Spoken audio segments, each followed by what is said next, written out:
কাপাসিয়াবাসী দলমত নির্বিশেষে সাধারণ জনগণ এবং আমাদের নেতাকর্মীরা হাজারে হাজারে এসে এই স্বতঃস্ফূর্তভাবে এই ইফতার মাহফিলে অংশগ্রহণ করছে। দুঃখের সাথে বলতে হয় যে গত 17 বছর আমরা একটা ইফতার মাহফিল করব দলীয়ভাবে যে কোনো একটা ইউনিয়নে বা ওয়ার্ডে বা উপজেলা পর্যায়ে, সেটা পর্যন্ত করতে দেওয়া হয়নি। আমাদের লোকজন ইফতার বনে জঙ্গলে করতে হয়েছে এই ফ্যাসিস্ট আওয়ামী সরকার এবং তাদের দোসররা যেভাবে আমাদের উপর যেরকম ভাবে চেপে বসেছিল, অত্যাচার করছিল।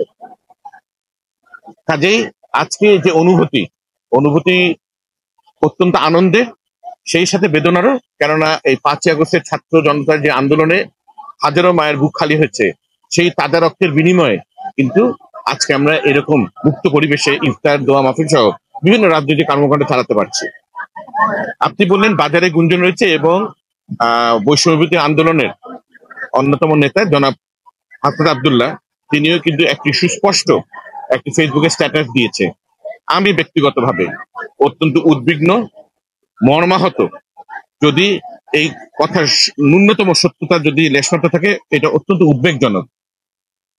জাতির সাথে এই শত হাজার আমাদের শহীদদের প্রতি বেইমানি করে কোন দল, কোন গোষ্ঠী কিন্তু সামনে ভবিষ্যতে কামিয়াব হবে না। তাদের ষড়যন্ত্রকে তারা সফলমণ্ডিত করতে পারবে না। দেখুন, পরিশুদ্ধ আওয়ামী লীগ, পরিশুদ্ধর সাথে আওয়ামী লীগ এই কথাটা যায় না। তারা ফ্যাসিস্ট, তারা স্বৈরাচার, তারা হত্যাকারী, তারা লুণ্ঠনকারী, তারা এখান থেকে অর্থ পাচারকারী এবং নিপীড়নকারী এমন একটি দল, যাদের দলের প্রথমে যে স্বাধীনতা যুদ্ধের সময় নেতা ছিল, তার হাত দিয়ে বাকশাল কায়েম করে গণতন্ত্রকে হত্যা করা হয়েছে, টুটি চেপে ধরা হয়েছে, সংবাদপত্র আপনার সকল সংবাদপত্র বন্ধ করে দিয়ে একদলীয় শাসন ব্যবস্থা কায়েম করা হয়েছিল।